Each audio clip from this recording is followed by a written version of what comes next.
Perundingan damai dan gencatan senjata Amerika Serikat dan Iran mulai digelar hari ini di Islamabad, Pakistan.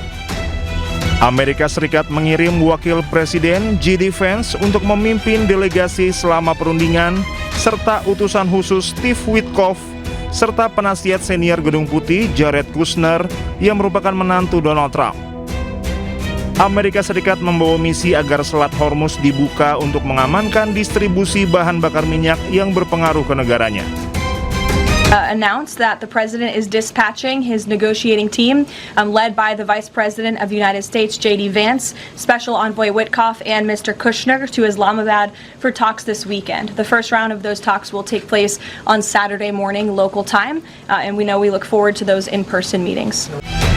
Di sisi lain, Iran juga mengirimkan negosiator ulungnya yang dipimpin Menteri Luar Negeri Iran Abbas Araghchi dan Ketua Parlemen Iran Mohammad Bagher Ghalibaf. Mohammad Bagher Ghalibaf ditugaskan memimpin pembicaraan dengan Amerika Serikat. Perundingan damai antar dua negara itu dimediasi Pakistan melalui Perdana Menterinya Muhammad Shehbaz Sharif yang telah bolak-balik mengajukan proposal perdamaian termasuk poin-poin negosiasi antara Iran dan Amerika Serikat.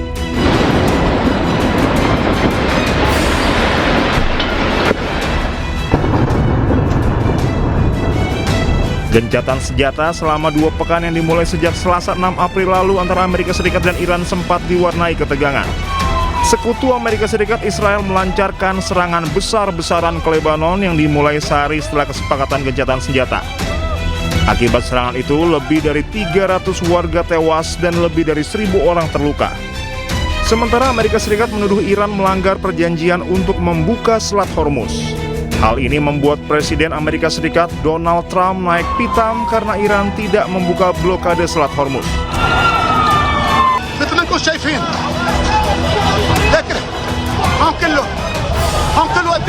Blokade Selat Hormuz yang kembali dilakukan Iran merupakan imbas serangan Israel ke Lebanon yang mencederai kesepakatan gencatan senjata. Amerika Serikat dan Israel berkilah Lebanon tidak termasuk ke dalam perjanjian gencatan senjata.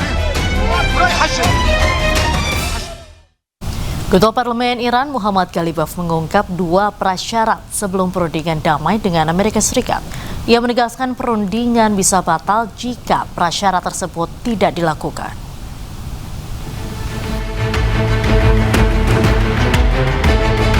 Negosiasi antara Amerika Serikat dan Iran akan dilakukan di Islamabad, Pakistan pada hari Sabtu. Dikabarkan kedua delegasi telah tiba di negara tersebut. Meski begitu, Iran tetap menegaskan syarat jika ingin perundingan damai dengan AS dilakukan. Ketua Parlemen Iran Mohammad Ghalibaf melalui akun resmi media sosial X mengungkap 2 prasyarat sebelum perundingan, yakni gencatan senjata di Lebanon dan pembebasan aset Iran yang diblokir. Ia juga menegaskan perundingan bisa batal jika prasyarat tersebut tidak dilakukan. Diketahui konflik AS Israel dan Iran terjadi selama 6 pekan. Gencatan senjata antara AS dan Iran sedang berlangsung selama 2 pekan. Dan saat ini Amerika Serikat dan Iran sedang dalam proses menuju perundingan damai di Pakistan.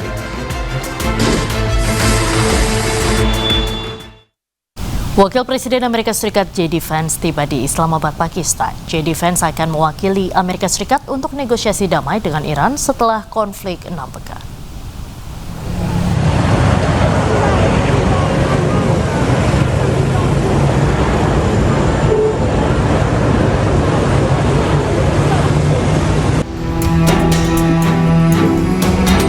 Pesawat yang membawa delegasi Amerika Serikat yang dipimpin Wakil Presiden Amerika Serikat J.D. Vance tiba di Bandara Islamabad, Pakistan Sabtu pagi.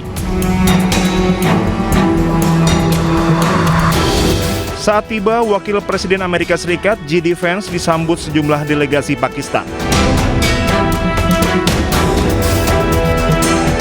Selain Wakil Presiden Amerika Serikat J.D. Vance, 2 utusan Amerika Serikat untuk Timur Tengah antara lain Steve Witkoff dan menantu Presiden Amerika Serikat Donald Trump yang merupakan penasihat senior Gedung Putih Jared Kushner juga tiba di Islamabad. Amerika Serikat dan Iran akan menggelar negosiasi gencatan senjata pada hari ini. Pemirsa, delegasi Iran tiba di Pakistan untuk perundingan dengan Amerika Serikat. Perundingan seiring upaya meredakan ketegangan di Timur Tengah yang terus berlanjut di tengah gencatan senjata yang rapuh.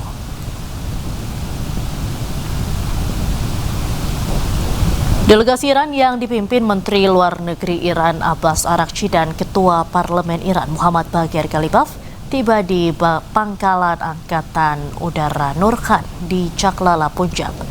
Dengan Ghalibaf yang juga bertindak sebagai kepala tim juru runding Iran, para delegasi terdiri dari kalangan ekonomi dan juga militer.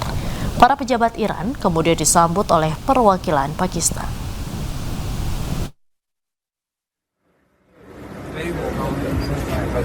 Setelah dari bandara, para delegasi Iran kemudian langsung menuju lokasi perundingan di Islamabad. Delegasi mendapat sambutan hangat dari para pejabat Pakistan. Perundingan damai dilakukan setelah AS dan Iran sepakati gencatan senjata selama 2 pekan dengan kedua pihak mengklaim kemenangan. Amerika sepakat menghentikan serangan terhadap Iran dengan syarat Iran harus membuka kembali Selat Hormuz. Namun kesepakatan gencatan senjata terbilang rapuh lantaran Israel membombardir Lebanon yang menewaskan ratusan orang. Rencananya untuk delegasi Amerika akan dipimpin oleh Wakil Presiden JD Vance bersama utusan khusus Steve Witkoff serta penasihat senior Gedung Putih Jared Kushner yang merupakan menantu Donald Trump.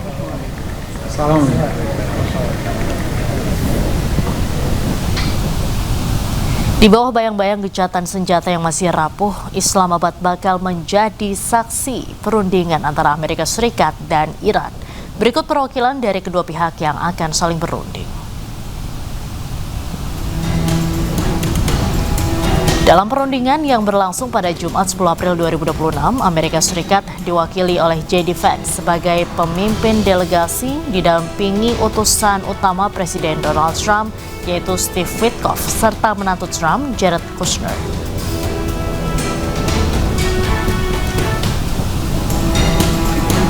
Dari pihak Iran, Ketua Parlemen Muhammad Baghir Ghalibaf dan Menteri Luar Negeri Abbas Araghchi juga datang sebagai delegasi.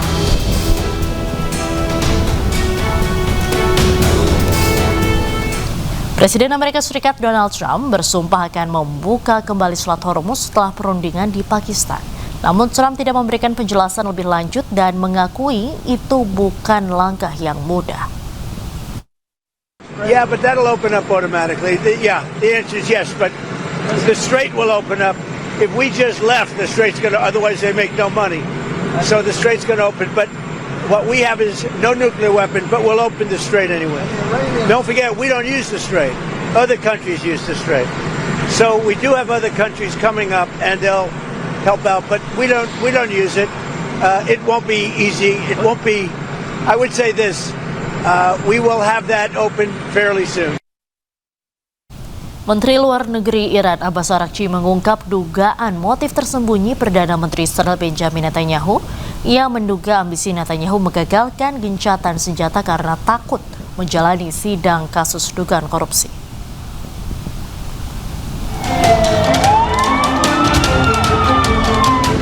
Gencatan senjata antara Amerika Serikat dan Iran telah berlangsung sejak Rabu. Namun Israel terus membombardir Lebanon.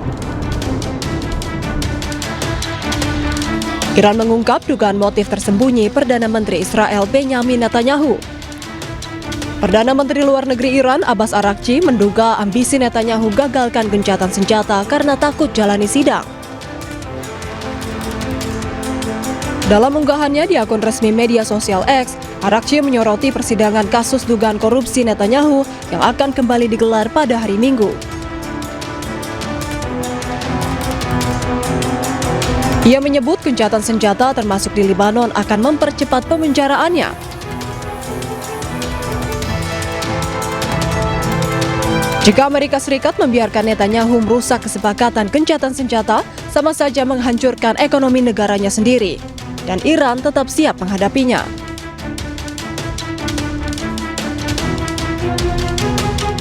Pengadilan Distrik Yerusalem mengonfirmasi sidang kasus dugaan korupsi Netanyahu pada hari Minggu. Netanyahu menghadapi dakwaan dalam kasus yang menuduhnya berkolusi untuk mendapatkan pemberitaan menguntungkan dari media Israel.